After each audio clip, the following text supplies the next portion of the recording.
PCS study zone में आपका स्वागत है। पिछले वीडियो की तरह इस वीडियो में भी मैं इस घड़ी का उपयोग करते हुए घड़ी से संबंधित आपके ज्ञान का विस्तार का प्रयास करने जा रहा हूं। एंगल से संबंधित कुछ प्रश्न जो है पिछले वीडियो में मैं डिस्कस किया हूं, लेकिन कुछ टॉपिक और शेष हो जाने के कारण से इस वीडियो की आवश्यकता मुझे महसूस हुई है। तो इस घड़ी का उपयोग करके हम थोड़ा सा और अपने कॉन्सेप्ट का विकास कर लेते हैं। यहाँ आप देख सकते हैं घड़ी में 3 बज रहा है, यानी 90 डिग्री का एंगल बन रहा है। अब यदि प्रश्न पूछ दे कि 3:10 पर कितने डिग्री का कोण बनेगा, तो हम जानते हैं कि जब यह मिनट की सुई 10 मिनट आगे की तरफ बढ़ेगी तो घंटे की सुई 5 डिग्री विस्थापित हो जाएगी और दोनों के बीच में 30 डिग्री का कोण बनेगा और 5 डिग्री और बढ़ जाएगा, यानी 35 डिग्री का कोण बन जाएगा। परंतु क्या हो, जब परीक्षा हाल में आप बैठे हो, आपने आंसर भी निकाल लिया हो और आपके ऑप्शन में 35 डिग्री हो ही नहीं, तो उस समय हम क्या करेंगे? हम एक्सटीरियर एंगल की तरफ ध्यान देंगे। तो आइए देखते हैं एक्सटीरियर एंगल क्या होता है।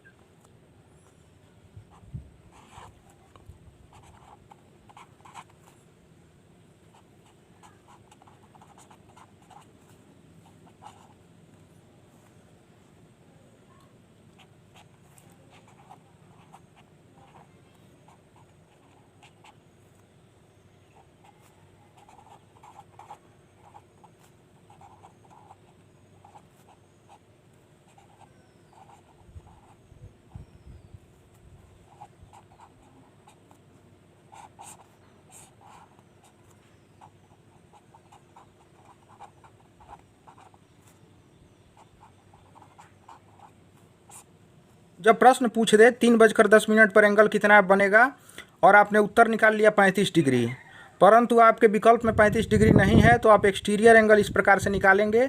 टोटल जो एंगल होता है एक सेंटर पर वह 360 डिग्री होता है, उसमें से आपने इंटीरियर एंगल निकाल लिया तो बचा जो है एक्सटीरियर एंगल, वह 325 डिग्री हो गया।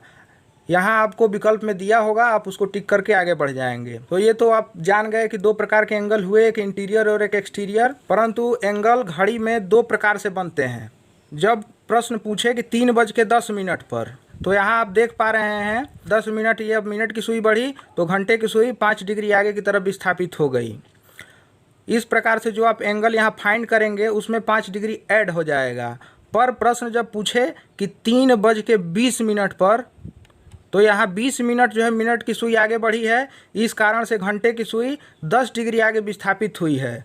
यहाँ क्या हो रहा है, जो एंगल 3 और 4 के बीच में 30 डिग्री का एंगल बन रहा था, उसमें से 10 डिग्री का एंगल हम यहाँ से माइनस कर रहे हैं, क्योंकि घंटे की सुई आगे की तरफ बढ़ी है। तो इसको ध्यान में रखेंगे कि जब मिनट की सुई घंटे की सुई से पहले आए और एंगल पूछे तब क्या हम करेंगे, और घंटे की सुई के बाद मिनट की सुई आगे बढ़ जाती है, उस समय जो एंगल बनता है उसके विषय में प्रश्न पूछेगा, तब हम कौन सी क्रिया करेंगे।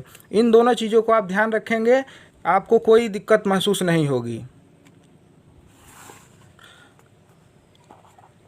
अब दूसरे प्रकार की ओर बढ़ते हैं।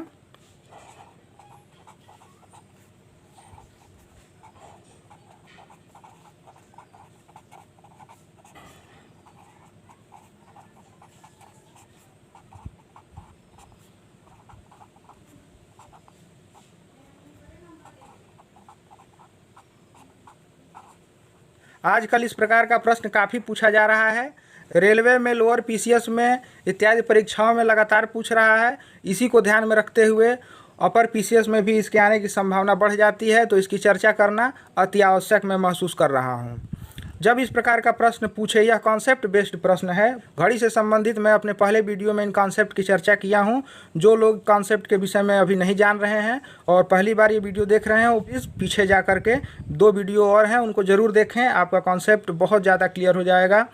तो आइए देखते हैं कि 2 से 5 के बीच में 90 डिग्री का एंगल कितनी बार बनेगा। हम जानते हैं कि 1 घंटे में 90 डिग्री का एंगल 2 बार बनता है। यहाँ 2 से 5 के बीच में 3 घंटा होगा, तो इन 3 घंटों में 6 बार बनना चाहिए। लेकिन 3 बजे 90 अंश का कोण उभयनिष्ठ हो जाता है, इस कारण से 6 - 1 करने पर 5 बार बनता है।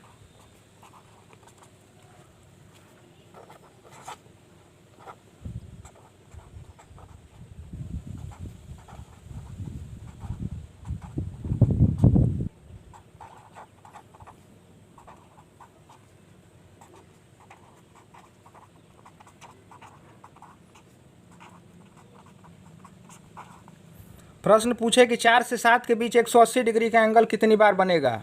180 डिग्री का एंगल 1 घंटे में 1 बार बनता है। यहाँ 4 से 7 के बीच में हम काउंट कर लेंगे कितने घंटे हैं। 7 - 4 = 3, तो 3 घंटे में 3 बार बनना चाहिए, परंतु 6 बजे उभयनिष्ठ हो जाने के कारण 180 डिग्री का एंगल 1 बार कम बनता है और वह 3 - 1 = 2 बार बनेगा।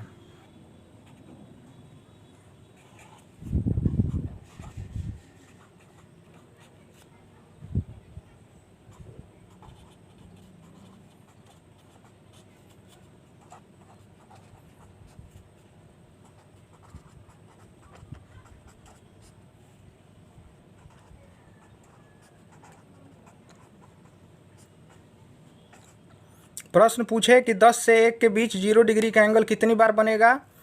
कॉन्सेप्ट में पीछे हम जान चुके हैं कि 1 घंटे में 0 डिग्री का एंगल 1 घंटे में 1 बार बनता है। तो यहाँ 10 से 1 के बीच में 3 घंटे हुए, 3 घंटे में 3 बार बनना चाहिए, परंतु 12 बजे उभयनिष्ठ हो जाने के कारण 1 बार कम यानी 2 बार बनेगा।